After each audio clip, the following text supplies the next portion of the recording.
স্বাগত আজকের বাংলাদেশে। আপনাদের সঙ্গে আছে আমি অনুপম দেব। ঈদের ছবির বাজার এবার চাঙা, দর্শক খরা কাটিয়ে আবার সরব হয়ে উঠেছে সব সিনেমা হল। দেশি চলচ্চিত্রের এই বাজার সারা বছর ধরে রাখাই এখন আসল চ্যালেঞ্জ। এসব নিয়ে আজকের আলোচনা বক্স অফিস। কথা বলতে আজ স্টুডিওতে উপস্থিত আছেন চিত্রনায়ক আকবর হোসেন পাঠান ফারুক, আছেন মধুমিতা মুভিজের ব্যবস্থাপনা পরিচালক ইফতেখার উদ্দিন নওশাদ এবং স্টার সিনেপ্লেক্সের চেয়ারম্যান মাহবুব রহমান। স্বাগত জানাচ্ছি আপনাদের। আমরা বিরতির আগে বলছিলাম যে আজকের আলোচনা হবে মার্কেট নিয়ে। আপনি জিজ্ঞেস করছিলেন যে মার্কেট মানে কি। আসলে বারবারই আমরা এক ধরনের কথা শুনি যে ঈদে বিশেষ করে এটা, কারণ যেহেতু ঈদের উপলক্ষেই অনেক ধরনের চলচ্চিত্রের অনেক কিছু হয় এবং কোন কোন চলচ্চিত্র ঈদে মুক্তি পাবে সেটা অনেক আগে থেকেই অ্যাডভার্টাইজিং করা হয়। ঈদ কেন্দ্রিক এক ধরনের বাজার আছে আমাদের চলচ্চিত্রের, কিন্তু সেই বাজার ঈদ ছাড়া অন্য সব সময় মন্দার মুখে থাকে, হলে দর্শক পাওয়া যায় না, এই ধরনের একটা অভিযোগ থাকে, অনেকে অনেক ধরনের কথা বলে থাকেন। সেটি নিয়ে আসলে আমাদের আজকের আলোচনা। আপনি কি বলবেন, আমাদের এই বাজারটাকে আসলে আস্তে আস্তে চাঙ্গা হচ্ছে? আমি তো একেবারে খাঁটি বাংলাদেশি বাজার যেটা না, চাঙ্গা তো হচ্ছেই, চাঙ্গা হবে না কেন? আর ঈদ রিলিজের ব্যাপারটা যেটা হলো, যে আমি তো ভাই একবার ডিস্ট্রিবিউটার অ্যাসোসিয়েশনের চেয়ারম্যানও ছিলাম, যেখান থেকে ছবিগুলো রিলিজ করা হয়। ঈদ হলো একটা ফেস্টিভ্যাল আমাদের, যেটা এটা অনেক কিছু বহন করে। তো চলচ্চিত্রের ব্যাপারটা যেটা ঈদটা ধরতে চায় সবাই। এটা শুধু বিজনেস না, এটা একটা মানে আনন্দে অংশ নেয়া, সেটাও একটা আনন্দের একটা ব্যাপার থাকে। এবং পুরো জিনিসটাকে নিয়ে আমরা চলচ্চিত্রের লোক যারা, তারা এটাকে নিয়ে অনেক রকম ব্যাড পলিটিক্সও হয়, আবার বড় আনন্দও হয়, এবং বিজনেসটা চাঙ্গাও হয়। আমরা যদি একটু ইফতেখার উদ্দিন নওশাদের কাছে যাই, যে হ্যাঁ, ঈদকে কেন্দ্র করে আসলে সব ধরনের, আমরা যদি ফ্যাশনের কথা বলি, যে কোনো ধরনের কিছু, সেটাই বাজারে এক ধরনের গতি আসে। কিন্তু অন্যান্য অনেক জায়গায় আমরা জানি, হলিউডের কথা ধরি, বলিউডের কথা ধরি, আমরা এরকম উৎসব কেন্দ্রিকের চেয়ে কিন্তু আমরা দেখছি কোনো একটা মুভি সেটা রিলিজ হবে, সেই মুভির রিলিজকে কেন্দ্র করে এক ধরনের উৎসব তৈরি হয়। আমাদের এখানে এই জিনিসটা এত কম কেন? কোনো একটা নির্দিষ্ট একটা চলচ্চিত্র বা কোনো একজন নায়ক বা কোনো একজন নায়িকার চলচ্চিত্র আসছে, কোনো একটা প্রোডাকশন হাউসের চলচ্চিত্র আসছে, দর্শকরা মুখিয়ে থাকেন না কেন সেটি দেখার জন্য? এটা কিন্তু আমি এগ্রি করব না আপনার সাথে। আচ্ছা। বিকজ ঈদ তো ঈদই, হ্যাঁ, বাট ঈদ ছাড়াও কিন্তু আমাদের তো ঈদ তো বছরে একবার আসে, কিন্তু আপনার 11 মাস তো আমাদের ঈদ না, তাই না? আসে। হ্যাঁ, বছরে 2টা ঈদ। তারপর আমাদের ছবি, এখন কন্টেন্ট ভালো হলে আপনার ছবি চলবেই। এরকম অনেক ছবি দেখা গেছে যেটা ঈদে রিলিজ হয়নি, ওটা কিন্তু ঈদের চেয়ে ভালো ব্যবসা করছে। ফারুক ভাই, সুজন সখী কেন, বহু ছবি বহু ছবি আপনার কথা দিলাম, তারপর আপনার অবুঝ মন, এই ধরনের আগের যে ছবিগুলো ছিল, আমাদের ঈদ লাগতো না। কিন্তু এখন লাগে কেন? আমি সেটাই জানতে চাচ্ছি যে এখনো ঈদটা কিন্তু ইটস এ কম্পিটিশন। আর সবাই ঈদ আমি মনে করি, আমার অভিজ্ঞতায় আমি মনে করি Eid is a bad release. তখন কিন্তু যে কম্পিটিশন চলে হয়, 5টা 7টা ছবি চলে, ডিভাইড হয়ে যায় সেলটা। তা আপনি একটা ভালো ছবি এই ঈদে যেমন 4টা না 5টা ছবি রিলিজ হয়েছে, এখানে আবার সার্ভাইভাল অফ দ্য ফিটেস্ট, যে 2টা ছবি বা 3টা ছবি ভালো, ওগুলোই ভালো ব্যবসা করবে। আমি কিন্তু একজন, এখনকার সময় নাম বলছি না, একজন বড় নায়ক যার নামেই অনেক চলচ্চিত্র চলে, তার কাছ থেকে এক ধরনের অভিযোগও শুনলাম। একটা গণমাধ্যমে আমি পড়লাম একটা পত্রিকায়, যে তিনি বলছেন তার 2টি ছবি হয়েছে, একটি ছবি ঈদে রিলিজ হওয়ার কথা ছিল না এবং সেটি হয়ে গেছে তার সাথে কথা না বলে, এবং তিনি অনেক মনক্ষুণ্ণ হয়েছেন এটার কারণে। মানে এটা কি আসলে ব্যাড প্র্যাকটিস বলবেন আপনি? এটা ব্যাড প্র্যাকটিস। একটু যদি এক্সপ্লেইন করেন। ছবির নাম তো আপনি জানেনই, আমি বলবো না, বাট যে নায়ক আপনার অভিযোগ করেছে, ওই ডাইরেক্টরের সামনে আমার সাথে এফডিসিতে দেখা হয়েছিল, উনিও বলছেন উনি ঈদে আসবে না। ওনার কিন্তু 7 মাস আগে তার রিলিজ করার কথা ছিল, বাট সামহাও ছবিটা রিলিজ হয়নি, but he was waiting and he has taken the chance. ঈদে আপনার এই ছবিটা রিলিজ করে দিয়েছে। হ্যাঁ, সেটির কারণেই কিন্তু আমি একটু মাহবুবের কাছে যাই। সেটির কারণেই আমার এই প্রশ্নটা ছিল যে ঈদে এক ধরনের বিশেষ টার্গেট থাকে, কারণ ঈদে মানুষ ঈদে সিনেমা দেখবে, এই জন্যই হলে যায়। কিন্তু এক ধরনের বিশেষ দর্শক তো আছেই সবসময়, যে তারা ভালো সিনেমা দেখতে চান এবং সারা বছর জুড়ে তারা যান। কিন্তু ঈদকে কেন্দ্র করে বা অন্যান্য যে কোনো উৎসবকে কেন্দ্র করে আমরা যেরকম দেখি ব্যাড প্র্যাকটিসের কথা যেটি হচ্ছিল, এটির কারণ কি আসলে? অ্যাকচুয়ালি ঈদের সময়টা কিন্তু একটা ক্রাউডেড মার্কেট থাকে, কারণ সবাই ওই টাইমে রিলিজ করতে চায়, কেননা তখন সেটা কি অন্য সময় সেই জিনিসটা হয় না বলে ঈদের সময়? এই কারণেই যে তখন ডিসপোজেবল ইনকাম থাকে, সবার সময় থাকে, হাতে ছুটি থাকে ছবি দেখার, তো ওই পিরিয়ডটাকে সবাই ইউজ করতে চায়। তো ওই ক্রাউডেড মার্কেট থাকার কারণে অনেকে সাহস করে হয়তো আসে, যাদেরই যেটা বললো সার্ভাইভাল অফ দ্য ফিটেস্ট, তো তো যাদের সাহস আছে বা যাদের ছবির উপর কনফিডেন্স আছে তারাই কিন্তু আসে। তো অনেক ছবি আমি জানি ভালো নতুন কিছু ডিরেক্টর এসছে, তারা এই ঈদের ছবি রিলিজ করেনি, তারা ওয়েট করছে যে অন্য একটা সময় হয়তো করবে। এর কারণ কি আর্থিকভাবে তারা ক্ষতির শিকার বা লোকসানের শিকার হবে বলে মনে না, করেন? আমি এটা মনে করি না, কেননা যদি ক্রাউডেড মার্কেটে আমি যাই, আমি যদি কোথাও মানে চান্সই না পাই দেখানোর জন্য, তাহলে যেখানে মানে স্লো পিরিয়ড যখন হবে তখন দেখালে হয়তো মানে অ্যাটেনশনটা বেশি হবে বা তার ছবি দেখার জন্য অনেকে আসতে পারে ওই সময়। তো এটা এক একজনের এক একটা স্ট্র্যাটেজি নেয়। আমি আরো একটু ফারুক ভাইয়ের কাছে যাবো যে একটা সময় আমরা দেখতাম একটা সিনেমা রিলিজ হওয়ার আগে সেই সিনেমার অ্যালবাম রিলিজ হতো গানের, এবং সেই গানের অ্যালবামটা সিনেমা রিলিজ হওয়ার 2-3 মাস আগে সেটাই সুপারহিট থাকতো। আমরা দেখতাম যে অনেক গান শোনার জন্য সেই সিনেমাটা দেখতে অনেকে যাচ্ছেন। এখন আমরা কিন্তু সেই জিনিসগুলো অনেকটাই দেখি না, আমরা দেখি যে ব্যক্তিকেন্দ্রিক হয়ে উঠছে জিনিসগুলো। না, এটা অ্যালবামটাকে আমার তো মনে হয় না যে খুব বেশি একটা প্রাধান্য আমরা দিতাম। কিন্তু গানগুলো তো অনেক সুপারহিট হতো। না, ওই গানগুলোকে পুরো গানটা কখনই শোনানো হতো না আগে। এখন যেটা হয়, আগে কলিগুলো 1 লাইন 2 লাইন করে আসতো, এটাই ছিল তখন। আর এই যে শুনলাম যে কে মনক্ষুণ্ণ হয় আর হয় না, এটা কোনো হিরোর উপরে এটা থাকে না। এটা হলো প্রডিউসার, ডিস্ট্রিবিউটার এবং যারা সিনেমা হলের মালিক, মানে এই যে নওশাদরা, এদের মধ্যে একটা আন্ডারস্ট্যান্ডিং থাকে। আর ব্যাড রিলিজ যেটা বললো, ওর সাথে আমি একদম 100% এক, যে শেয়ার হয়ে যাচ্ছে। যেখানে দুটো ছবি রিলিজ হবে, তো তার যদি ম্যারিটটা ভালো হয়, তো ম্যারিট ভালো হলে অটো সিস্টেমে কিন্তু আমি বিজনেসটা পেয়ে যাব। লোক আসবে, দেখবে। একটি লোক 10 বার দেখতে পারে একটা ছবি, তার ভালো লাগে কিছু একটা জিনিস। আর ব্যাড রিলিজ এই জন্যে বলবো যে ঈদে আমি আমার জীবনে কখনো ঈদ রিলিজ প্রেফার করিও নেই, বিকজ আমি বিজনেসটাকে ফলো করেছি। সেটা হলো যে ঈদে 10টা ছবি রিলিজ হয়ে যেতে পারে, নর্মাল টাইমে 2টো ছবি রিলিজ হবে। এটার একটা আনন্দ আছে, সবাই একটা স্বস্তিরে সুন্দরভাবে একটা রিলিজ করতে পারে। It's a business. কিন্তু সার্ভাইভাল অফ ফিটেস্টের কথা বলা হচ্ছে, সেই ক্ষেত্রে আমি একজন দর্শক হিসেবে আমি দেখছি যে 4টা সিনেমা হলে বা একটা সিনেমা হলে 4টা সিনেমা মুক্তি পেয়েছে একসাথে। আমি সেই 4টা সিনেমার মধ্যে দেখে আমি কিন্তু কম্পেয়ার করতে পারছি যে কোন সিনেমাটা এবার ভালো। সেটাও কি একটা ভালো দিক না? আমরা আসলে ওই দিকে যাই না এর জন্য আমরা সিনেমা বুঝি, সিনেমার বিজনেস বুঝি। আপনি কি বোঝেন সেটা আমার জানার দরকার নেই। বাট আমি ফিল করব, আমার ফিল্ম ইন্ডাস্ট্রি, আমি ফিল করব যে আমি অ্যাজ অ্যান আর্টিস্ট যে আমি কি করলাম, এটা কিন্তু পুরো ইন্ডাস্ট্রি জানে। এখন যে কথাটা আপনি যেটা বললেন যে আমি জাজ করব, এটা জাজ করার জায়গা না, ইটস এ বিজনেস। জাজ করবেন কি আপনি? আমি কি করলাম, আমি আমার জিনিসটাকে প্রেজেন্ট করব এমনভাবে, এটা ট্রিক এক ধরনের। যে ঈদ রিলিজ আমি মনে করি যার ছবির মেরিট খারাপ সেই ঈদে চান্স নেয়। যে ঈদে ওই যে ও বললো যেটা ক্রাউডেড, যে এর মাঝখান থেকে আমি বেরিয়ে চলে আসি, এই দ্যাটস অল। এর বেশি আমি তো মনে করি না। কারণ ঈদে একটা চার্ম থাকবেই। কারণ আমরা যারা ঈদে কিছু একটা করতে চাই, যে একটা ভালো ছবি আসলো, অনেকে ছবি দেখেন। আর সবচেয়ে বড় দুঃখের কথা হলো এটা, আগে যেটা হতো এটা তো এখন আর নেই। কারণ আগে তো মা ভাই বোন সবাই মিলে একটা টাইম করে নিত যে এবার ঈদে আমরা কিন্তু ছবি দেখবো 4টা বা 2টো বা 1টা। এটা কিন্তু ডিপেন্ড করতো অনেক কিছুর উপরে। সে কি অনেক কিছুটা আমি বলতে চাই না। আমরা তাহলে ঈদ থেকে একটু বের হয়ে আসি। আমরা ইদানিং অনেক বেশি বাড়ছে বাংলাদেশি প্রযোজনার চেয়ে বাংলাদেশ ভারত যৌথ প্রযোজনা, এবং সেই ক্ষেত্রে আমরা দেখতে পাচ্ছি যে ভারতের যারা প্রযোজক আছেন তারাও অনেক বেশি আগ্রহী। এটার আসলে কারণ কি সেটা আমরা সবাই মোটামুটি অনেকদিন ধরে আলোচনা হচ্ছে, কিন্তু এতে কি আমরা ক্ষতির মুখোমুখি হচ্ছি নাকি এটি আমাদের জন্য ভালোই হচ্ছে?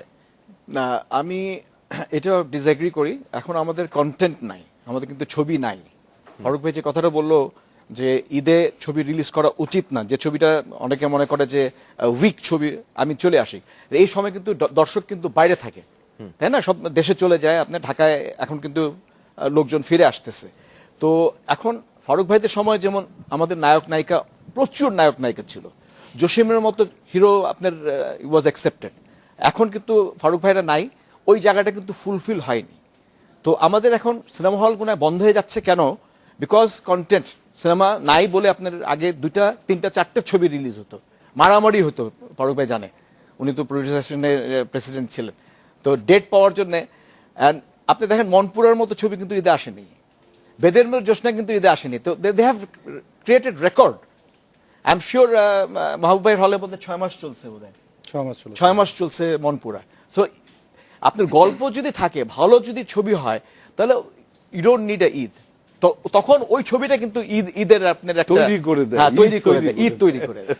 মাহবুব ভাই তো নিশ্চয়ই তাহলে একমত হবেন এটির সাথে। না আমার আমি যৌথ প্রযোজনার বিষয়টি হ্যাঁ বলছিলাম। জয়েন্ট ভেঞ্চার ছবির জন্য আমি মনে করি যে এটা একটা ভালো দিক, কেননা আমাদের চিন্তা করতে হবে মানে বাংলা ভাষা যারা বুঝতে পারে, যেমন আমার মনে হয় 200 মিলিয়ন একটা অডিয়েন্স আছে শুধু বাংলাদেশ, ইন্ডিয়া, আসাম সব মিলে। এমন আমি যদি ডায়াসপোরার কথা চিন্তা করি, যে আমেরিকা, লন্ডন বা দুবাইতে যারা আছে, সবাইকে যদি আমি টার্গেট করতে চাই, জয়েন্ট ভেঞ্চার ফিল্মটা ভালো কাজ করবে। তো মানে আমি এখানে 160 মিলিয়ন ইয়ের অডিয়েন্স থেকে একটা বড় একটা অডিয়েন্স পেলাম। আর তাছাড়া আমাদের এখানে স্ক্রিনের সংখ্যা কম। ইন্ডিয়াতে প্রচুর মাল্টিপ্লেক্স আছে, প্রচুর স্ক্রিন আছে, দুবাইতে আছে, এবং ওখানে মুভি গোয়িং ব্যাপারটা হচ্ছে একটা কালচারের বিষয়। আমাদের এখানে এখনো ভাবে গড়ে ওঠেনি, বা এককালে ছিল, এখন নেই। নাই। তো এখন জয়েন্ট ভেঞ্চার করলে যেটা হবে যে মানে আমাদের মার্কেটটা বাড়ছে, এটা একটা ভালো দিক। আর আরেক দিক থেকে জয়েন্ট ভেঞ্চারের মাধ্যমে আমাদের হয়তো কোয়ালিটিটা বাড়বে একটু। আমরা টেকনিক্যাল, যেমন এখন ডিজিটাল প্রযুক্তিতে ছবি নেওয়া হয়, তো এটা আমরা শিখতে পারবো কিভাবে ডিজিটাল প্রযুক্তিতে বাইরে কাজ করা হচ্ছে। তো অনেক কিছু শেখার আছে, এবং মার্কেট গ্রোথের একটা ব্যাপার আছে এখানে। আচ্ছা, মার্কেট নিয়ে আরো কিছু প্রশ্ন ছিল আমার। একটা বিরতি নিয়ে এসে আপনার কাছে ফিরছি আবারও। ছোট একটা বিরতি নিচ্ছি, আমাদের সাথেই থাকুন।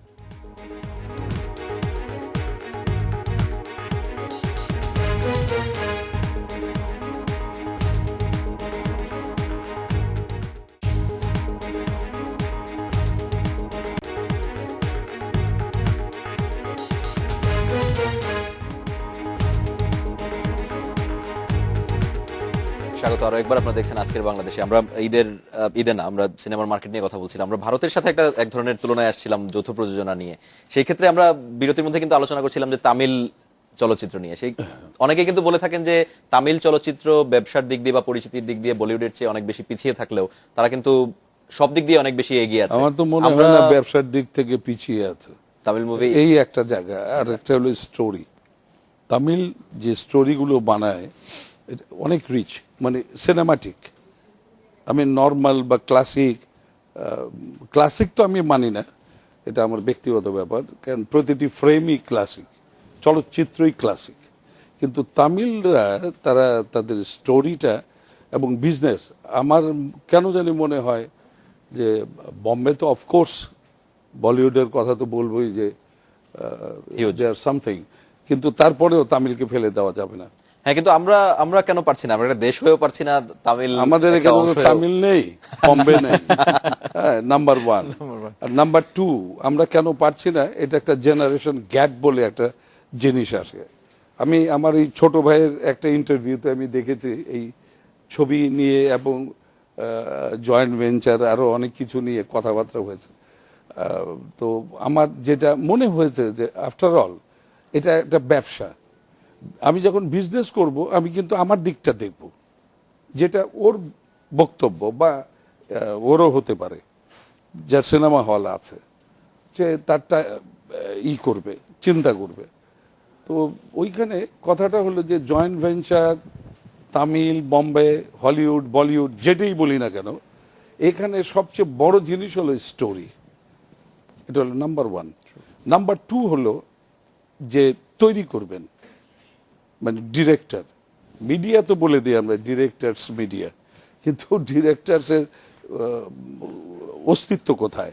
আমাদের দেশে প্রবলেমটার মেন আমার যেটা মনে হয় সেটা হলো যে আমাদের একটা বিরাট বড় গ্যাপ পরিচালকের ডিরেকশনে। নাম্বার 1। নাম্বার 2 স্টোরি আশেপাশে ঘুরছে, ধরতে পারি না আমরা, ভালো রাইটার নেই। Number three, আর্টিস্ট না আর্টিস্ট আমি বলবো না, আর্টিস্ট বলবো না, এর জন্য বানানো যায়। আর্টিস্ট একমাত্র আর্টিস্টকে বানানো যায়। এখন আর্টিস্ট কি করবে সেটা কিন্তু ডিপেন্ড করবে তার সিনসিয়ারিটির উপরে বা তার গুণের উপরে। তুমি যদি এখন বলো যে আচ্ছা ফারুক ভাই আপনার ওই গোলাপি এখন ট্রেনে বিষ খাওয়ার সিনটা, এটা তো বায়োলজিক্যাল পারফরমেন্স। এখন মনে করো তখন বায়োলজিক্যাল অ্যাক্টিং যে করবে কেউ, এটি কেউ জানতো না। তো পাগলামো হয় অনেকের। আমেরিকা গেছি আমি, সেখানে মানুষ যে কাপড় কিনে এই কিনে, আমি খালি সিনেমার বই কিনতাম, কিন্তু এটা আমার কোনো কাজে লাগেনি ওই পর্যন্তই, কেন এটা তো আমাকে বার করে দেওয়া হয়েছে সিনেমার থেকে। এই হলো অবস্থা আর কি। তো হ্যাঁ, ওই যে গ্যাপটা, এই গ্যাপের জন্য তারপরে হলো screenplay, dialogues, shots, division, এই জিনিসগুলো আমরা একদম ভুলেই যাই। আরেকটা জিনিস হলো যেটা আমি এখন ওদের ব্যাপারে বলবো, যেমন সিনেমা হল, প্রতিটি সিনেমা হলের প্রবলেম আছে। নাম্বার ওয়ান প্রবলেম, যেটা অনেকে বলবে না, যেমন ফ্রেশ রুম, বাথরুম, এগুলোকে ঠিক করতে হবে। সাউন্ড, খালি মধুমিতা, আমার মধুমিতা দিয়ে তো আমি বলতে পারি না, বা স্টার দিয়ে আমি বলতে পারি না, আমাকে চিন্তা করতে হবে 700, এখান থেকে নামতে নামতে 300-তে চলে এসছি। কেন? ছবির ম্যারিট ভালো না, চলছে না, যে কারণে সিনেমা হল হয়ে যাচ্ছে মার্কেট। Shopping mall কলকাতার মতো হবে আর কি, মার্কেট শপিং মল হলে পরে তো আর শপিং মলে লোকই যায় না। শপিং মল হলো দুর্গাপূজা আর হলো ঈদ, এইটা হলো শপিং মল। কিন্তু সিনেমা তো হলো না, কিন্তু আমার আমার মনে হয় মাহবুব ভাই 365 দিনের একটা ব্যাপার। মাহবুব ভাই এটাই মনে হয় একটু দ্বিমত প্রকাশ করবেন আমার মনে হয়, নাকি আপনি? না না না না, আমি প্রকাশ তো করবো না, জিনিসটা উনি- শেষ করি নাই কিন্তু। হ্যাঁ, বলুন। তো এখন এই জায়গাটা যেটা আসে, যে আমাদের সবচেয়ে বড় যে প্রবলেমটা, আমরা কিন্তু চিৎকার করছি বিজনেসের জন্য, এটা কিন্তু স্বাভাবিক ভাই, এটা করবি, আমি হলেও করতাম।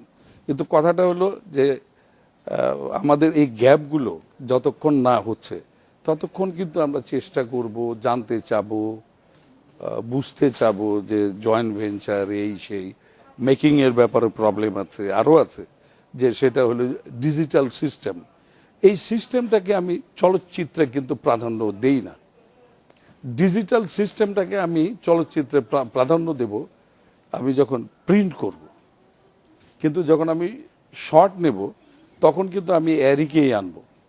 অলওয়েজ ড্রামেটিক বলি, রোম্যান্টিক বলি, যাই বলি, ডিটেলিংয়ে আমি যখন যাব, তখন আমার 35 দরকার। আর কিছু কিছু শর্টস আছে যেটা নাকি একমাত্র হেল্পিং হ্যান্ড হলো ডিজিটাল সিস্টেম।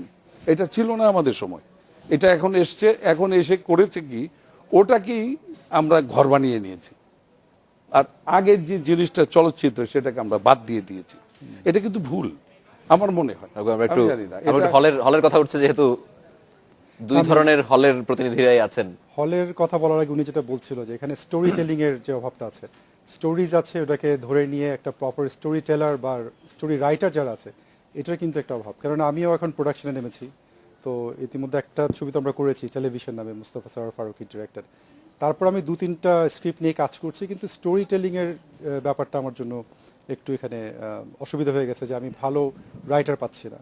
আর এবং ডিরেকশনেরও প্রবলেম আছে, যে গ্যাপটা হয়ে গেছে আসলে, এটা এখনো না, অনেক বড় gap। প্রপারলি। কিন্তু আমাদের তো গল্পের অভাব নেই। হ্যাঁ, সেটাই বলছি, গল্প অনেক ফ্যান্টাস্টিক স্টোরিজ আছে, একেবারে মানে রুট লেভেলের স্টোরি নিয়ে আমি গল্প তৈরি করতে পারি। কিন্তু কথা হলো যে Screenplay স্টোরি লেখা। টেলিং যেটা মানে যার জন্য সবাই দর্শকরা আসবে এবং এটাকে সিনেম্যাটিক করে ছবিতে দেখানো, তো এটা একটা বড় একটা আর্ট। এই জায়গাটাতে আমি কোনো মানে এক্সপার্টিজ ওইভাবে ডেভেলপ হয়নি বা পাওয়া যাচ্ছে না। নাটকের জন্য হয়েছে, বাট নট ফর সিনেমা। আর সিনেমার হলের ব্যাপারে যেটা বলবো, যে আমি এগ্রি করি এই কারণে যে শুধু আমি স্টার সিনেপ্লেক্স বা ব্লকবাস্টার বা মধুমিতা দেখলেই হবে না। মানে সারা বাংলাদেশের সার্বিক যে অবস্থা আসলে খুবই নাজুক, এবং হলে যাওয়ার মতো পরিবেশ নেই ওইসব জায়গায়। তো আমরা যেটা চেষ্টা করছি যে মানে মাল্টিপ্লেক্স টাইপের হল করার। আমরা ইতিমধ্যে 3টে স্ক্রিন আমরা চালু করতে যাচ্ছি ইয়েতে, সীমান্ত স্কোয়ারে। আর আমরা কক্সবাজারে কক্সবাজারে একটা একটা করেছি খুব রিসেন্টলি। এটা একটা টেস্ট বেসিস করেছি, আমরা ওখানে আরও একটা মাল্টিপ্লেক্স, ফুল ফ্লেজেড মাল্টিপ্লেক্স আমরা করতে যাব। তো ওই পরিবেশটা আমরা দেওয়ার চেষ্টা করছি, কিন্তু কন্টেন্টের অভাবটা কিন্তু রয়ে যাচ্ছে আমাদের। আমি চাই যে অ্যাটলিস্ট মাসে 4টা বাংলা ছবি, ভালো বাংলা ছবি আসুক, যেটা আমি দেখাতে পারবো দর্শকদের জন্য।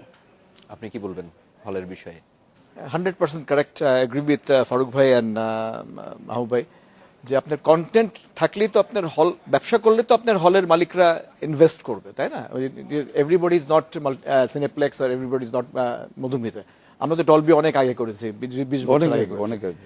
কিন্তু ঘটনা হয়েছে আমি হলিউডের একজন ইয়ে আসছিল প্যারামাউন্টের, তো তাকে আমি গুলিস্তানে নিয়ে গেছিলাম। তো সে বললো যে আমি তো কিছু দেখতে পারিনি। তো তখন কিন্তু ট্যাক্স অনেক ছিল। তখন সে বলছে যে গভর্নমেন্টকে ব্লেম করেছিল তখন, যে I don't blame the cinema owner, I blame the government, because তোমাদের এত এন্টারটেনমেন্ট ট্যাক্স নিয়ে যাচ্ছে। হ্যাঁ, তো এগুলোর জন্য এখন কিন্তু আমরা কিন্তু গভর্নমেন্টকে কিন্তু কংগ্রেচুলেট করি যে they have taken off the tax, entertainment ট্যাক্সও নাই, সাপ্লিমেন্টারি ট্যাক্সও নাই, and we must thank the government that এবার আপনার ভ্যাটও উঠিয়ে দিয়েছে, only municipal taxes. That means এটা কিন্তু win win situation for the cinema. But এখন আমাদের কন্টেন্ট দরকার, সেই সেটা সুযোগটা মাহবুব কাজে বলছে যে লাগাতে উই হবে। Need 4 movies month. কিন্তু বিজনেসের কথা যখন আসে তখন প্রডিউসার, ডিরেক্টর সবাই তো, বা যিনি অভিনয় করেন যারা তারকা, তারাও তো কিন্তু তাদেরও তো বিজনেসের বিষয় সেটা। জি। একজন প্রডিউসারেরও, একজন ডিরেক্টরেরও, একজন সিনেমা হল মালিকেরও। সেই ক্ষেত্রে একটি দুর্বল গল্প নিয়ে একটি সিনেমা কেন বানানো হয়? কারণ তিনি তো জানেন যে এই দুর্বল গল্পটি আসলে ভালো সিনেমা হিসেবে বাজারে যাবে না। আসলে এখন অনেক নতুন নতুন প্রডিউসারের ডিজিটাল সিস্টেম যেটা আসছে, ওটা যেটা একটা উনি যেটা বললাম যে একটা ভালো দিকও আছে, একটা খারাপ দিকও আছে। খারাপ দিকটা হচ্ছে যে some of this so call producers এখন তারা খুব উৎসাহিত হয়ে ওনারাই হিরো হতে চাচ্ছেন। তো ওনারা যদি হিরো হয়ে যান আর ওনারা যদি নিজের একটা নায়িকা নিয়ে আসেন, তো ওই ছবি ওই গল্প তো মানুষ দেখবে না। তো কিন্তু দেখছে নাকি আসলে? না, দেখছে না। এটা তো আপনার ভিডিওতেও কেউ দেখবে না, ফ্রিও দেখবে না কেউ। না, আসলে ডিজিটাল ইটা আমার মনে হয় আর কি, আমি যেটা বুঝি, আমি তো ক্ষুদ্র মানুষ রে ভাই, বুঝি টুঝি কম, যেটা হলো ডিটেইলিং এ যাওয়া যায় না। ডিজিটাল দিয়ে আমি নাটক করতে পারি, চলচ্চিত্র করতে পারি না। আবার ডিজিটালকে আমার চলচ্চিত্রে অনেক সাহায্য করবে। এই দুটোকে সঠিকভাবে কাজে লাগাতে হবে। কাজে লাগাতে গেলে মিলিয়ে করতে হবে। আমার হয়তো একটা শর্টস আমি নেব, বেশ কিছু শর্টস আছে আমি নেব, আমি নর্মালি যে সমস্ত ক্যামেরা দিয়ে সারা পৃথিবী ছবি বানিয়েছে আমরা ওইভাবে পারবো না। তখন ডিজিটালটা আমাকে কিন্তু হেল্প করবে। আর আমি যখন করব, এই ফাইনালি আমি যখন এটা রিলিজের আগে এটা প্রিন্ট করব, তখন আমি কিন্তু ডিজিটালকে আনবো, কাজে লাগাবো। এবং আমার হিসাব হলো একটা ডিভিডি করতে কত 5, 6, 7, 8, 10 টাকা লাগে। আমার দেশে হল কটা, এট এ টাইম আমি রিলিজ করে দেবো। এই সিস্টেম বম্বে করছে, যে কারণে শাহরুখ খানই বলেন আর সালমান খানই বলেন হাজার হাজার কোটি টাকা কামিয়ে নিচ্ছে। আর আমাদের এখানে তারা নিজেরাই প্রডিউসার, তারা কিন্তু নিজেরাই তৈরি করে নিচ্ছে তাদের জিনিসটা। অন্যেরা কিন্তু খুব বেশি একটা এগুতে পারেনি। তা আমার কেন জানি মনে হয় যে মেকারের তো অভাব অবশ্যই আছে, এবং টেকনিক্যাল সাইডটাও যত Concept-ও। রিচ আমরা হয়েছি, ইউজ করার লোকের বড় অভাব। আমরা আবারও ফিরছি, আমরা আরো একটি বিরতি নিয়ে আসছি। ছোট একটা বিরতি নিচ্ছি, সাথে থাকুন আমাদের।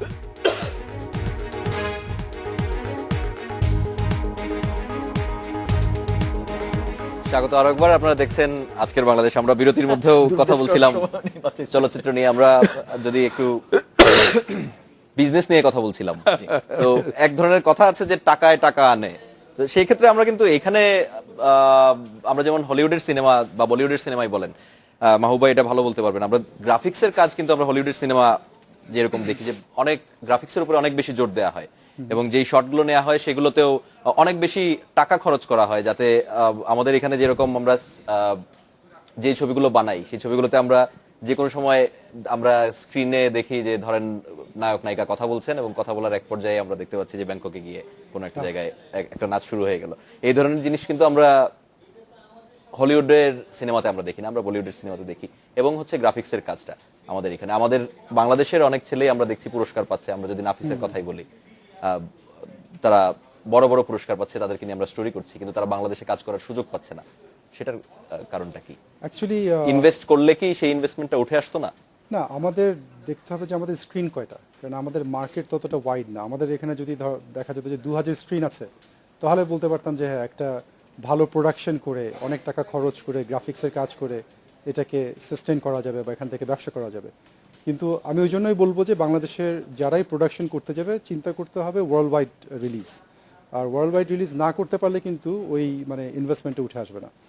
আর গ্রাফিক্সের কাজের মধ্যে অবশ্যই বাংলাদেশে যেমন সৃজনশীলতা আছে, অনেকে গ্রাফিক্স নিয়ে কাজ করে, এটা নিয়ে একটা ইন্ডাস্ট্রি হতে পারে এবং এটা নিয়ে সবাই কাজ করতে পারে অ্যাকচুয়ালি। আর এখন অ্যানিমেশন ফিল্ম কিন্তু খুব ভালো করছে, ইন্ডিয়া থেকেও অ্যানিমেশন ফিল্ম আসছে। আর আমি আগে যখন প্রথম শুরু করেছি শ্রেক দিয়ে, তো সবাই বলতো যে আমি পয়সা দিয়ে কেন কার্টুন দেখতে যাব, কিন্তু এখন কিন্তু এটা চলে গেছে। এখন আমরা রিলিজ করলাম তো আইসেজে সবাই মানে উপচে পড়া ভিড়, সবাই দেখছে এটা। আর বাই দ্য ওয়ে আমি একটা জিনিস বলতে চাই লাইভ টেলিভিশনে, যে এই প্রথম বাংলাদেশে আমরা 2 সপ্তাহ আগে ওয়ার্ল্ড ওয়াইড রিলিজে 2 সপ্তাহ আগে একটা ছবি রিলিজ করেছি, সেটা হচ্ছে আইসেজ কলিশন কোর্স। এটা 8 জুলাইতে আমরা করেছি ঈদের জন্য, ওয়ার্ল্ড প্রিমিয়ারের আগে। হ্যাঁ ওয়ার্ল্ড প্রিমিয়ার আগে। It's a history actually. বাংলাদেশকে ট্রাস্ট করে 20th সেঞ্চুরি ফক্স এটা দিয়েছে, এটা একটা বড় ব্যাপার। আর ওই জন্যই বললাম যে মানুষের টেস্ট আস্তে আস্তে বদলাচ্ছে, তারা মানে পয়সা দিয়ে হলেও এখন অ্যানিমেশনটা দেখছে, আগে যেটা ছিল না। তো আমি মনে করি মার্কেট অবশ্যই আছে, সাহস নিয়ে করতে হবে, কিন্তু চিন্তা করতে হবে গ্লোবাল রিলিজ, গ্লোবাল এবং লোকাল। এই জায়গায় আমরা পিছিয়ে আছি কিন্তু এখনো। না, এটা এখানে ব্যাপারটা হলো যে মাঝখানে যে গ্যাপটা গেছে, আমাকে কিন্তু বলতে হবে সঠিক কথাটা। ওর সাথে হয়তো দ্বিমত পোষণ করব আমি। ও তো একটি জায়গায় দাঁড়িয়ে কথা বলছে, আমাকে কিন্তু বহু জায়গায় ঘুরতে হয়েছে, দাঁড়াতে হয়েছে। যে আমরা যদি এখন বলিউড বা হলিউডের চিন্তা ভাবনা নিয়ে কথা বলতে যাই, যেখানে নাকি এখন আমি জিঞ্জিরায় যে ছবিটা রিলিজ করব সেটারই কোনো গ্যারান্টি নেই, এখন আমি হলিউডের কথা ভাববো কেন?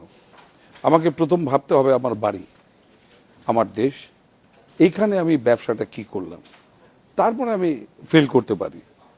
যে ইন্টারন্যাশনাল মার্কেটের জন্য আমি ছবি বানাবো,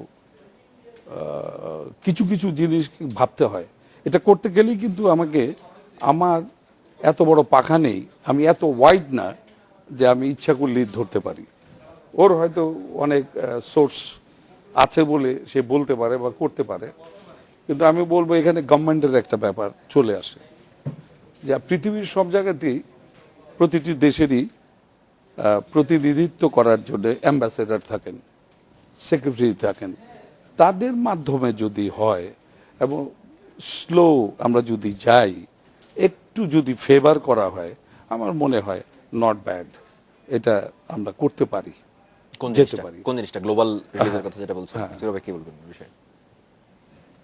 গ্লোবাল রিলিজ আমি এগ্রি করি, বাট দ্য থিং ইজ আমাদের এখানে কম্পিটিশন নাই। নাই, কম্পিটিশন আপনি আসলে না প্রোডাক্ট আপনার ভালো হবে, তো উন্নত মানের প্রোডাক্ট আপনার করতে গেলে আমাদের উই নিড কম্পিটিশন। কিন্তু আমাদের এক ধরনের কম্পিটিশন কি আছে না? আমি যদিও একমত পোষণ করছি, কিন্তু আমাদের এক ধরনের কিন্তু কম্পিটিশন আছে। কারণ আমি চাইলেই হলিউডের সিনেমা দেখতে পাচ্ছি, চাইলেই বলিউডের সিনেমা দেখতে পাচ্ছি। আমরা তো সিনেপ্লেক্সে হলিউডের সিনেমা দেখি, সেই ক্ষেত্রে আমরা না চাইলেও কিন্তু আমাদের কম্পিটিশন আছে, আমাদের মার্কেটের সাথে কিন্তু এক ধরনের কম্পিটিশন তৈরি হয়েই যাচ্ছে। কারণ আমি যখন দুটো টিকিট দেখবো, যে একটা টিকিটে আমি বাংলা সিনেমা দেখতে পাচ্ছি, পাশের হলেই আবার হলিউডের একটা সিনেমা হচ্ছে, আইসিজ হচ্ছে, সেই ক্ষেত্রে আমি কিন্তু বেছে নিতে হবে আমাকে একটা, আমি এটা দেখবো না সেটা দেখবো। কিন্তু আমি এটাতে মানে একটা জিনিস বলতে চাই যে আমাদের অ্যাভিনিউজ অনেক বেড়ে গেছে এখন, অ্যাডভেন্ট অফ ইন্টারনেট আর আদার টেকনোলজি, যেমন বাসায় বসেই পাচ্ছি আমি, ডিভিডি বলি, ইন্টারনেট বলি, আমি কিন্তু আমার অপশন অনেক। হ্যাঁ। এখন আমার টার্গেট, আমার চ্যালেঞ্জ সেটা হলো যে দর্শকদেরকে কি করে আমি হলে নিয়ে আসবো। হলে আনার জন্য যা যা করা দরকার আমরা যেটা করেছি, এখন ডলবি অ্যাটমসের মতো অ্যাডভান্স সিস্টেম আমরা নিয়ে এসেছি। তো আনার একটাই কারণ যে সবাইকে হলের দিকে নিয়ে আসা। তো ওরা যদি আজকে আইসিএইচ দেখে, বলবো যে আচ্ছা বাদশা চলছে বা সম্রাট চলছে, কালকে আমরা ওটা এসে দেখবো। তো ওই প্র্যাকটিসটা তাদেরকে করানো আবার নতুন করে, কারণ এখন ডিজিটাল যুগে ইয়াং জেনারেশন তারা মোবাইলেই মুভি দেখতে অভ্যস্ত। তো ওদেরকে কি করে হলে আনা যায়, মানে এরকম একটা গ্র্যান্ড সিনেম্যাটিক একটা এক্সপিরিয়েন্স দিয়ে, সেটা হচ্ছে যে আসল চ্যালেঞ্জ। তো আমাদের ওই কম্পিটিশন হচ্ছে যে অন্যান্য যে পাইরেটেড ডিভাইসেস বা পাইরেটেড ছবিগুলো দেখা আর সিনেমা যে ছবি দেখা, এটা হচ্ছে মেইন কম্পিটিশন। আমি শুনি এই বিষয়ে আমরা কথা বলছিলাম। না, আপনার বিষয়টা কি? বিষয়টা হচ্ছে যে কম্পিটিশন, হ্যাঁ, মানুষকে আনতে হবে। And Mahbub is very much right that এই যুগে এখন 21st সেঞ্চুরিতে আপনার এই যে ডিভাইসগুলো যেগুলো চলে আসছে, এগুলোর থেকে আপনাদের ইয়াং জেনারেশনকে আপনি বন্ধ করে রাখতে পারবেন না। আটকে রাখার উপায় আপনার নেই। ওই ধরনের কোয়ালিটি ফিল্মস যদি হলে না আসে and ওই অ্যাটমসফিয়ার যদি না হয়, যে উনি বললেন ডলবি অ্যাটম সিস্টেম, ওটা তো আনবিলিভেবল সাউন্ড। আমি তো ওনার হলে যাই, তো ওই ধরনের আপনার ভালো ছবি করতে হবে, আমাদেরকে টেকনিক্যাল হেল্প নিতে হবে ফ্রম অ্যাব্রড। নিলেই আমার মনে হয় আমরা আস্তে আস্তে করে আমরা improve আমরা কি এই জায়গায়ও না পিছিয়ে আছি? অ্যাব্রড বলতে কি আমি ঠিক বুঝলাম না তোমার কথাটা ভাই। অ্যাব্রড বলতে কি? আমাদের দেশে তো Technical help টা টেকনিক্যাল কি নিতে নাই চাও? তো। আমাদের পাশের দেশ থেকে আমরা নিতে পারি টেকনিক্যাল হেল্প, এটা বেসিক্যালি পোস্ট প্রোডাকশনের কাজ। Post production. না এটা হয়, কিন্তু যেভাবে ঢালাওভাবে বললা এটাকে আমি ঠিক একসেপ্টই করতে পারি না। তাহলে আমাদের টেকনিক্যাল সাইটগুলো বা আমাদের লোকগুলো কোথায় যাবে? না, ওরা তো চাচ্ছে, তাদেরকে না এটা বলো যে তাদের কে ট্রেন আপ করতে হবে। হ্যাঁ, কিছু ট্রেন আপ করা করতে দরকার। ওরা কিন্তু Train up আসছিল, করা দরকার। ওরা কিন্তু তাদের বাইরে মাঝখানে যাওয়া দরকার। ওরা শেখা উচিত। ইন্ডিয়ান কতদিন help নিবে? ইন্ডিয়ান ডেলিগেশন কিন্তু আসছিল কিছুদিন আগে। মাহবুব অলসো হি নোজ দ্যাট আমাদের এখানে দুইজন বিখ্যাত আপনার মুকেশ ভাট আর ইয়ে আসছিল রমেশ রমেশ সিপি। তো ওনারা কিন্তু চাচ্ছে আমাদের দেশ থেকে টেকনিশিয়ানদেরকে নিয়ে যাওয়ার জন্য ভারত, শেখানোর জন্য। শেখানোর জন্য। কিন্তু শেখার পরে তো আর ফেরত আসছেন কি তারা? না না, না, ফিরে না, আসবে, ফেরত ফিরে আসবে। আসবে, ফিরে আসবে, এন্ড তারা আসবে। ছবিও করতে যাচ্ছে joint venture with our stars. আর ওনারা বলতেছে যে এরকম না, আমরা we want to shoot Chittagong, Cox's Bazar. আমরা চাচ্ছি যে আপনাদের এখানে এসে, যেমন আমরা বিদেশে যেতাম আগে সাউথ আফ্রিকায়, আমরা পুরো টিম নিয়ে যেতাম, মানে ক্রু অফ 30-40। কিন্তু এখন ওখানকার লোকরা আমাদের কাছ থেকে শিখে এখন আমাকে 5-6 নিয়ে গেলে আমি কিন্তু ওটা পারি। তো দিস ইজ হাউ টেকনিক্যাল এক্সচেঞ্জটা কিন্তু খুব প্রয়োজন আমি মনে করি। হ্যাঁ, এটা আমি ফারুক ভাইকে বলি, ধারুভাবে তো আমি definitely I will not support. কিন্তু এই ঈদেও কিন্তু একটা ইন্ডিয়ান ছবি আসতে চেয়েছিল, যে মানে যেটা মানে আমাদের কোনো কাস্ট নাই। তা আমি কিন্তু ওটা কিন্তু প্রতিবাদ করছি। আমাকে কিন্তু বলছিল যে আমি বললাম না, আমাদের দেশের ছবি আমরা চালাবো, ওয়েদার ইজ জয়েন্ট ভেঞ্চার হলেও তো আমাদের আর্টিস্ট আছে, তাই না? So my first preference is my local movie. আমরা ডিভাইসের কথা বলছিলাম এবং ইউটিউবের কথা বলছি। ইউটিউব ছাড়াও আরো অনেক কিছু আছে। আমি এখন কিন্তু চাইলেই যে কোনো একটা মুভি রিলিজ হওয়ার পরে আমি বাসায় ইন্টারনেটে দেখি, অনলাইন স্ট্রিমিং করে। চাইলেই আমি দেখতে পাচ্ছি হল প্রিন্ট, এবং খুব বেশি সময় না, 1 সপ্তাহ থেকে 10 দিনের মতো অপেক্ষা করলে সেটা অনেক ভালো প্রিন্ট আমি ইন্টারনেটে দেখে ফেলতে পারছি। সেই ক্ষেত্রে আমরা বারবারই শুনি যে যারা কণ্ঠশিল্পী তারাও এক ধরনের অভিযোগ করে থাকেন যে তারা অ্যালবাম বিক্রি করে ঠিকমতো টাকা পান না পাইরেসির কারণে। অনেকে দ্বিমত পোষণ করেন যে আমরা ইউটিউব বা এই জিনিসগুলো অনলাইনে যেভাবে বিক্রি করা যায় সেই জিনিসটা আমরা আসলে জানি না বলেই সেখান থেকে টাকাটা তুলে আনতে পারি না। সিনেমায়ও আমরা কি এই ক্ষেত্রে পিছিয়ে আছি? আমরা কি চাইলেই ইউটিউবে কোনো বাংলা চলচ্চিত্র দেখতে পারি এখন আসলে? হ্যাঁ, ইউটিউবে তো দেখা যায়। সেটাও দেখা যায়, পাইরেটেড, but- কিন্তু সেটাও কিন্তু আমি যখন তুলে দিব তখন কিন্তু চলচ্চিত্রের সাথে এগুলোর কোনো তুলনাই হয় না রে ভাই। হয় না। আর কিন্তু আজকাল যেমন আমি যেটা দেখি আর কি, যেমন মাইকেল জ্যাকসন ওয়ার্ল্ডের নাম করা একজন সিঙ্গার ছিলেন, উনি গান গেয়ে মানুষকে পাগল করতে পারতেন, আমরা যেটা বুঝি। আবার ওই দেশেই এমন এমন অভিনেতা অভিনেত্রী আছেন যারা 2000 বছরেও তাদের নাম কেউ ভুলবে না। তো এই চলচ্চিত্রের তো এটা হলো কি, ফিল্মটা আমরা যে ছবিগুলো বানাই, যখন হলে যাই, হলে যেয়ে যখন বসি, মেন্টালি আমরা কিন্তু প্রিপেয়ার্ড হয়ে যাই যে আমি একটা ছবি দেখব, number 1। Number 2, without any distraction. হ্যাঁ, নাম্বার 2, হলের সমস্ত লাইটগুলোকে নিভিয়ে দেওয়া হয়। তারপরে যখন পর্দাটা খুলতে থাকে সবাই কিন্তু একটু হয়ে বসে যে আমি এখন দেখব। তো ইউটিউব হোক, টিভি হোক, আকাশ সংস্কৃতি হোক, আই ডোন্ট বিলিভ বড় পর্দার বিকল্প নাই। চলচ্চিত্রকে মারতে পারে না। I don't believe. চলচ্চিত্রই। আমি আসলে মারার কথা বলছিলাম না, আমি বলছিলাম যে সবগুলো একসাথে চলছে। তো এখন ফিরে এসে এটা নিয়ে আমরা আরেকটু কথা বলবো। আরো একটি বিরতি নিচ্ছি আজকের বাংলাদেশে।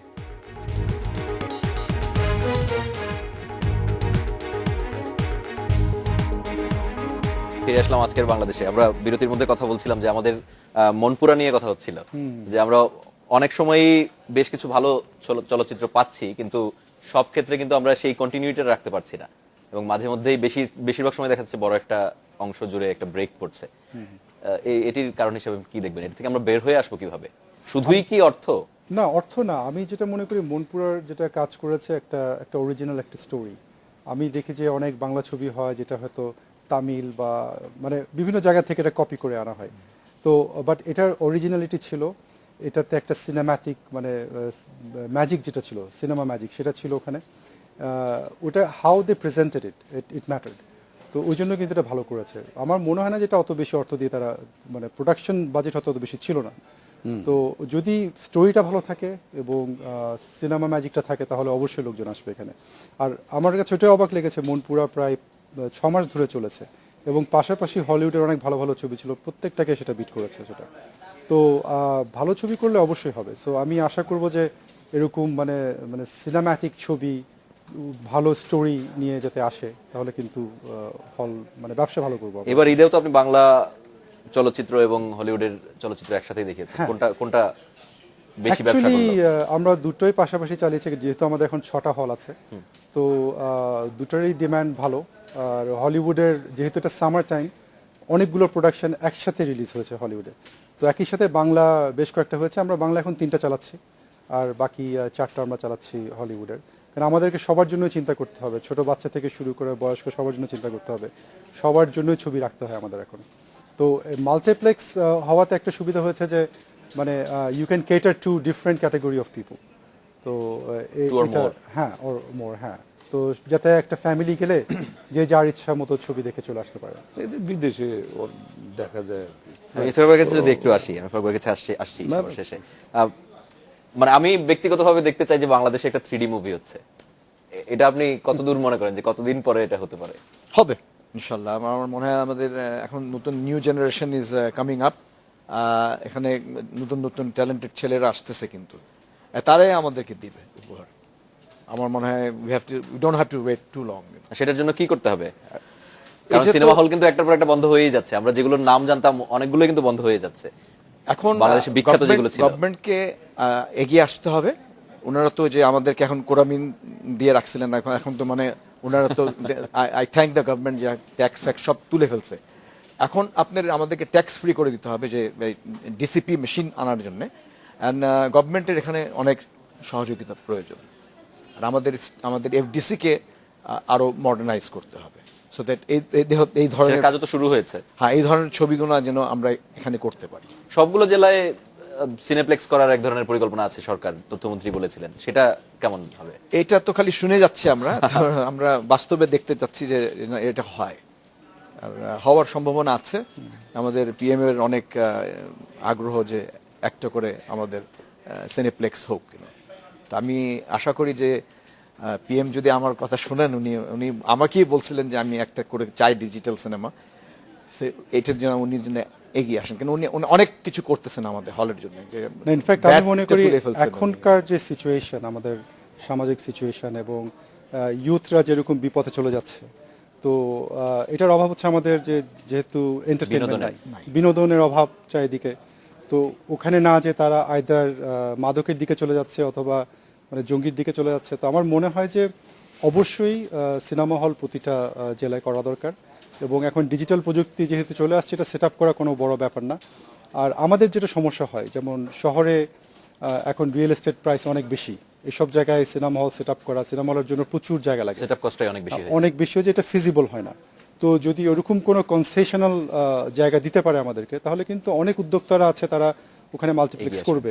আর যত বেশি স্ক্রিন হবে তত কিন্তু ভালো ভালো ছবি আসবে। ফারুকের কাছে যদি যাই, একেবারে শেষের দিকে পৌঁছে গেছি আমরা, যে এখন আসলে কি অবস্থায় আছি আমরা, আর কতদূর লাগতে পারে আপনি কি মনে করেন না, একটা স্ট্যান্ডার্ডে যাওয়ার জন্য? যে কথাগুলো ওরা বলল গভর্নমেন্টের এগিয়ে আসার কথা, গভর্নমেন্ট কিন্তু অনেক এগিয়ে এসছে। এটা আমার ছোট ভাই তার মুখেই বললেন। কিন্তু কথাটা হলো, এটা আমার ইন্ডিভিজুয়াল বিজনেস। গভর্নমেন্ট আমাকে কতটুকুন ছাড় দিবে? সাথে থাকবে। গভর্নমেন্ট কিন্তু চাচ্ছে, যেমন আগে আমরা ছবি বানাতাম, ছবি বানালে যেটাকে অনুদান বলা হয়, অনুদান দেওয়া হতো 2.5 লক্ষ টাকা, সেখান থেকে এখন তো 50 লক্ষ টাকার উপরে দেওয়া হচ্ছে। এটাকেও আমি কিন্তু একসেপ্ট করি না। আমার কথা হলো যে মিনিমাম একটা গভর্নমেন্ট যদি অনুদান দেয়, তার মিনিমাম 1 কোটি টাকা তো হতেই হবে। আদার্স যে সমস্ত ফ্যাসিলিটিস সেটাও দিতে হবে। এটা হলো আমার চিন্তা, যে ছবি বানাতেই যখন দেন তা টাকাটা দেন, আর একটা ভালো ছবি জেনুইন লোককে দেয় যেন। আর জেনুইন লোককে দেন। আর ভালো ছবি বানাতে হলে 3 কোটি টাকার দরকার। আর এখানে একটা স্ক্রিপ্ট নিয়ে এলো, কে কোত্থেকে এলো জানা নাই শোনা নাই, দিয়ে দিল ওইটাকে। আর পলিটিক্যাল কিছু সাপোর্ট পায়, যেটা আমি বলতে বাধ্য, যদিও এই গভর্নমেন্ট আমার গভর্নমেন্ট, আমি বলে থাকি। আমরা একেবারে শেষের দিকে। না, আমি বঙ্গবন্ধুর পাগল, তো আমার হিসাব হলো যে উনিও চাইতেন এই দেশের চলচ্চিত্রটা তৈরি করে গেছেন বঙ্গবন্ধু, এফডিসি বানিয়ে গেছেন বঙ্গবন্ধু। মানে জিনিসটা এই জন্য চলে আসে যে গভর্নমেন্ট যে জিনিসটা দিতে চায় আমরা তো দিতে পারি না, ওনারা তো দিচ্ছেন। আমরা শেষ করে দিই এখানে। আমরা আশা করব যে আমরা এতক্ষণ ধরে যে কথাগুলো বললাম সেইগুলোর বাস্তবায়ন হবে, আমরা সবাই একদিন বলতে পারবো যে আমরাও বলিউড হলে না, তবে ওই যে জয়েন্ট ভেঞ্চারের কথাটা একটু রয়ে গেছে, যে জয়েন্ট ভেঞ্চারের যে জিনিসগুলো, সেই জিনিসগুলো আমার কাছে সঠিক মনে হয় না। আচ্ছা, কারণ হলো এখানে 3 ধরনের গ্রুপ আছে, এটাকে চেঞ্জ করতে হবে। ইচ্ছা করলে আমি জয়েন্ট ভেঞ্চার করব, এটা হবে না, কিন্তু জয়েন্ট ভেঞ্চার করতে হবে। এইটা আমরা শেষ করে দিচ্ছি একেবারে। জয়েন্ট ভেঞ্চারে অনেক কিছু শেখা যায়, জানা যায়, আরো টেকনিক্যালি আমরা রিচ হতে পারি, এটাকে রাখতে হবে। ফারুককে ধন্যবাদ, সবাইকে ধন্যবাদ আমাদের যোগ দেওয়ার জন্য। এই ছিল আজকের বাংলাদেশে। দেখা হবে আগামী রোববার একই সময়ে। সবাই ভালো থাকবেন।